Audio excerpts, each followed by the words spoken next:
Bajrang chat పెద్ద biscuit and friends. So ఈడనమాట మళ్ళీ వాడు, వీనికి పార్వో వచ్చింది.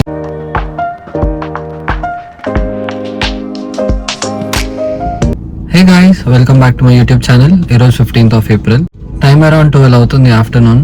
ఇప్పుడు బయటికి వెళ్తున్నా, ఒక పని ఉంది. టైం 2 అవుతుంది.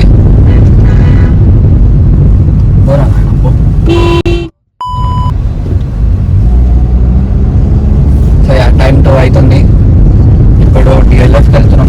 ట్రెండ్ అవుతున్నాం. మ్యాంగో కసాట ఒకటి, బజరంగ్ చాట్ అనే ప్లేస్లో మ్యాంగో కసాట అనేది వాళ్ళు ఉంది.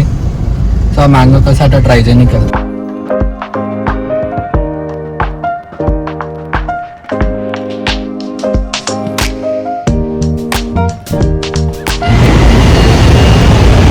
బజరంగ్ చాట్ పెద్ద బిస్కెట్ అండ్ ఫ్రెండ్స్. ఆడికి పోయిన తర్వాత అది క్లోజ్ ఉంది. సో రైట్ నా వేఎంబీ మాల్కి వచ్చినాం. వేఎంబీ మాల్ ఫుడ్ కోర్ట్లో ఉన్నాం. ఇప్పుడే మోమోస్ తిని, ఫుల్ స్పైసీ ఉండే మోమోస్. నెక్స్ట్ ఎక్కడికైనా బయటికి పోదాం, టైం పాస్ చేసి ఇంటికి వెళ్ళిపోతాం. ఏం పెద్ద ఏం చేయట్లేదు. బ్లాగ్ కూడా ఏం అప్లోడ్ చేయలేదు. నిన్నటి బ్లాగ్లోనే ఒక షార్ట్ అప్లోడ్ చేసిన ఈరోజు. చేసేది ఏం లేదు ఈరోజు, అందుకే బ్లాగ్ కూడా ఏం పెద్ద తీయట్లేదు. చూద్దాం ఏమవుతుందో. సో ఇంటికైతే వచ్చేసిన. ఏం పెద్ద రికార్డ్ చేసినంత పనులు అయితే ఏం చేయలేదు, అందుకే ఏం రికార్డ్ చేయలేదు. ఇప్పుడు తినేసి లియో కానీ వాకింగ్ తీసుకొని వెళ్తాను. సో వీడనమాట మళ్ళీ వాడు. వీనికి ఇప్పుడు కటింగ్ చేయించినా కానీ వీడు ఆల్మోస్ట్ 2 years ఓల్డ్. వీడు లియో ఇట్రా, 2.5 years ఓల్డ్ లీడు. నేను డైలీ వాకింగ్ తీసుకొని రావాలి, ½ an hour మంచిగా టైం పాస్ చేయాలి, తర్వాత ఇంటికి తీసుకొని వెళ్ళాలి. ఇంకా లియో లియో. సో ఈ ఛానల్ ఎవరైనా స్పెషల్ గెస్ట్ ఉన్నారు అంటే అది మా లియో బాయ్. వీడు లియో. పుట్టింది December 3rd, 2021, కానీ మేము తెచ్చుకుంది Jan 3rd, 2022లో తెచ్చుకున్నాం వాడిని. సో వాడి పేరు చాలా పెడదాం అనుకున్నాం, చాలా పేర్లు ఆలోచించున్నాం వానికి. కానీ ఇంకా లాస్ట్కి లియో మంచిగా అనిపించింది. ఇంకా మా ఇంట్లో కూడా లియో అయితే అందరికీ పిలవడానికి ఈజీ ఉంటుంది. ఇంట్లో మా మమ్మీ డాడీ తీసుకొని వస్తుంటే అసలు వద్దు ఇప్పుడు కుక్కలు వద్దు, ఏమొద్దు, ఇంట్లో ప్లేస్ లేదు, అది తెచ్చుకుంటే మళ్ళీ ఒక టెన్షన్, అదంతా అది ఇది అని అన్నారు. కానీ అది తెచ్చుకున్న తర్వాత వాడు మమ్మల్ని మర్చిపోయి వాడినే పెంచుకుంటున్నారు. వాడే సొంత కొడుకులాగా అయిపోయాడు. నాకు తమ్ముడు అయిండు వాడు. మా లియో బాయ్ హ్యూమన్ ఫ్రెండ్లీ, వాడు డాగ్ ఫ్రెండ్లీ కాదు. వాడు కుక్కల్ని చూసిండంటే వాడు అసలు తట్టుకోలేడు. అది మనుషుల్ని చూసుకొని అట్లా తోకొక్కుంటుంటాడు వాడు. కుక్కల్ని చూస్తే మాత్రం నో తిరుగుతుంది, మనుషుల్ని చూస్తే మాత్రం తోక తిరుగుతుంది. అంది దీన్ని మేము భువనగిరిలో ఒక ఫామ్ హౌస్ నుంచి తీసుకున్నాం. మేము మా తాతకు తెలిసిన ఫ్రెండ్ వాళ్ళ ఫామ్ హౌస్ అది. సో ఆ ఫామ్ హౌస్లోకి వెళ్ళి వీడిని తెచ్చుకున్నాం. అప్పుడు తెచ్చుకున్న ఒక 2-3 months అయితే వీడికి ఫుల్ హెల్త్ ఇష్యూస్ అనమాట. తెచ్చుకున్న 1 monthకి ఆల్మోస్ట్ 2 months 3 months ఉన్నప్పుడు వీనికి పార్వో వచ్చింది.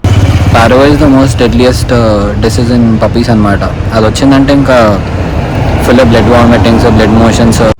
ఐ స్టిల్ రిమెంబర్ మా అక్క కెనడాకి వెళ్తుండే ఆ రోజు, ఫ్లైట్ ఉండే మా అక్కకి. సో వీడికి దాని ముందు రోజు నుంచి full blood vomitings, blood motions అవుతున్నాయి అనమాట. రాత్రి మొత్తం నేను లేచి ఉండే, మొత్తం వామిటింగ్ చేస్తుండే. ఏదైతే అని మా అక్క, మా ఫ్యామిలీ మెంబర్స్ని అందరినీ మా ఫ్రెండ్ అభిషేక్ అంతా నుంచి పంపించిన. నేను వీని తీసుకొని అప్పటికప్పుడు హాస్పిటల్కి వెళ్ళిపోయినా. మొత్తం పార్వో రికవర్ అవ్వడానికి వీనికి ఆల్మోస్ట్ ఒక 2-3 months పట్టింది. ఫుల్ వీక్ అయిపోయిండు, ఫుల్ బక్క అయిపోయిండు, ఫుల్ సలైన్స్ మీద సలైన్స్ ఇస్తుండే, ఏడుపు వస్తుండే లిటరల్గా వాడిని అట్లా చూస్తుండే. నేనే కాదు మా మమ్మీ డాడీ ఫుల్ ఇట్లా ఏడుపు వస్తుండే వాడిని అట్లా చూస్తుండే. మస్తు స్ట్రగుల్ అయింది వాడు. వీడైతే ఇంకా ఇంట్లో ఫుల్ అల్లరి అనమాట. వీడితే ఎప్పుడు చూసినా ఏదో ఒకటి గెలుపుతూ ఉంటాడు, ఏదో ఒకటి పీకుతూ ఉంటాడు, ఏదో ఒకటి ఖరాబ్ చేస్తూనే ఉంటాడు వీడు. అవే పనులు నేను చేస్తే మాత్రం మా మమ్మీ డాడీ చేతిలోకి వెళ్ళి ఫుల్ తిట్లు పడుతుండే. కానీ వీడు చేస్తే మాత్రం ఈయన ఎవరేమన్నారు అనమాట. వీడు చెయ్యని పని లేదు ఇంట్లో, అన్ని చిట్కా పనులు అన్నీ చేస్తాడు వీడు ఇంట్లో. వీడిని ఇంట్లో వదిలేసి ఉంటుంది, మొత్తం కిందికి వెళ్ళి పైదాకా తిరుగుతూనే ఉంటాడు వీడు. ఇంకా యాక్చువల్గా హెయిర్ కట్ ఎందుకు చేయించినామంటే డాక్టర్ సజెస్ట్ చేసిండు అనమాట. హెయిర్ కట్ ఎందుకు అంటే వీడికి హెయిర్ మొత్తం లంగ్స్ ఫామ్ అయిన ఉంది. సో ఇంకా ఆ లంగ్స్ మొత్తం క్లియర్ అవ్వాలంటే ఇంకా ట్రిమ్మింగ్ చేయాల్సి వచ్చింది. మొత్తం బాడీ మొత్తం నేనే చేసిన ఇంట్లో కూర్చొని. నేను మా ఫ్రెండ్ అభిషేక్ అని ఉంటాడు, వాడు నేను ఇద్దరం కూర్చొని దీనికి ట్రిమ్ చేసుకుంటాం. దీనికి స్నానం చేయాలని ఏమని చెప్పారంటే పెద్ద టాస్క్ అనమాట.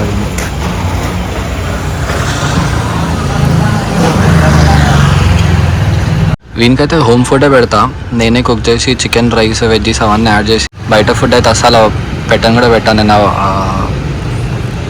డ్రై ఫుడ్ కానీ ఏవైతే పెడిగ్రీ అవన్నీ వస్తాయో అవి ఏం పెట్టా వీడికి, ఎందుకంటే స్టార్టింగ్లో పెట్టినప్పుడు ఫుల్ ట్రబుల్ ఇచ్చిండు. వామిటింగ్స్, మోషన్స్, ఫుల్ చాలా ప్రాబ్లమ్స్ అయినాయి. ఎప్పటి నుంచి అయితే వీడికి హోమ్ ఫుడ్ కుక్డ్ ఫుడ్ ఇంట్లో చేసిన ఫుడ్ పెడుతున్నాను అప్పటి నుంచి వీడికి అసలు హెల్త్ ఇష్యూస్ కూడా ఏం రావట్లేదు. మంచిగా హెల్తీ ఉన్నాడు వీని హెయిర్ కానీ. ఇంకా ఎవరైతే పప్పి తెచ్చుకోవాలి, మాకు పప్పి కావాలి అనుకుంటారో వాళ్ళైతే ఒకటి గుర్తుపెట్టుకోవాలి, ఎక్కడికన్నా వెళ్ళాలన్నా ఏమైనా చేయాలన్నా ఎవరో ఒకరైతే సాక్రిఫైస్ చేసి ఇంట్లో ఉండాలి. తీసుకెళ్తాం వీడిని మోస్ట్ టెంపుల్స్కి అక్కడికి ఇక్కడికైతే తీసుకెళ్తాం, కానీ టెంపుల్స్ లోపలికి అక్కడ నాట్ అలౌడ్. ఇంకా మోస్ట్లీ ఫంక్షన్స్ వస్తే మాత్రం ఇంకెవరో ఒకరు సాక్రిఫైస్ చేసి ఇంట్లో ఉండాల్సిందే. రెస్పాన్సిబిలిటీస్ ఉంటాయి, చాలా సాక్రిఫైసెస్ చేయాలి బేసికలీ. వీడు ఎట్లా అంటే ఇంట్లో ఉన్నాడంటే ఇంకొక చిన్న పిల్లోడు కానీ చిన్న లైఫ్ లాంగ్ ఇంకా వీడు చిన్న పిల్లోడులానే ఉంటాడు వీడు. పిల్లలను ఒక ఏజ్కి వచ్చిన తర్వాత వాళ్ళకి బ్రెయిన్ వచ్చి కొంచెం మెచ్యూర్ అయ్యి కొంచెం వాళ్ళు చూసుకోగలుగుతారు, ఒక్కరిని వదిలేయచ్చు. కానీ వీడినైతే అస్సలు ఒక్కరినైతే అస్సలు వదిలేలేము వీని ఇంట్లో. మాకు ఇప్పటివరకు నాకు తెలిసి మనం ఒక 2-3 hours ఇంట్లో ఉంచి ఉంటామేమో అంతే. దాని తప్ప మనం అసలు ఎప్పుడు ఒక్కరిని ఇంట్లో ఉంచాలి. నేను ఎక్కడికైనా బయటికి వెళ్ళినా కూడా మా ఫ్రెండ్స్ దగ్గర పెట్టేసి వెళ్తామని. నేను రిస్క్ తీసుకోలేను వాడి మెంటల్ హెల్త్ గురించి. వాడిని వదిలేసి నేను బయటికి పోతున్నా అంటేనే వాడి గేట్ దగ్గరికి వచ్చి ఇట్లా ఏడుపుమని పెడతాడు వాడు. అట్లాంటిది ఇంకా వాడిని అసలు ఎక్కువసేపు ఇంట్లో ఒక్కరినైతే అస్సలు ఉంచలేము. అవన్నీ గుర్తుపెట్టుకొని ఎవరైనా పప్పి తెచ్చుకోవాలనుకుంటే మాత్రం అవన్నీ గుర్తుపెట్టుకొని చాలా సాక్రిఫైసెస్ చేయాలి. చాలా పెద్ద రెస్పాన్సిబిలిటీ వీడిని తీసుకొచ్చుకోవాలంటే. ఏదైనా పప్పి తెచ్చుకోవాలన్నా no matter even if it is a small dog or a large breed dog, you have to take a lot of responsibilities. You have to give up on a lot of things, especially when you are more into traveling or you have to roam here and there, then for sure puppies are not for you. If you are willing to take the puppy with you, yeah sure, you can take it with you, you can get a puppy.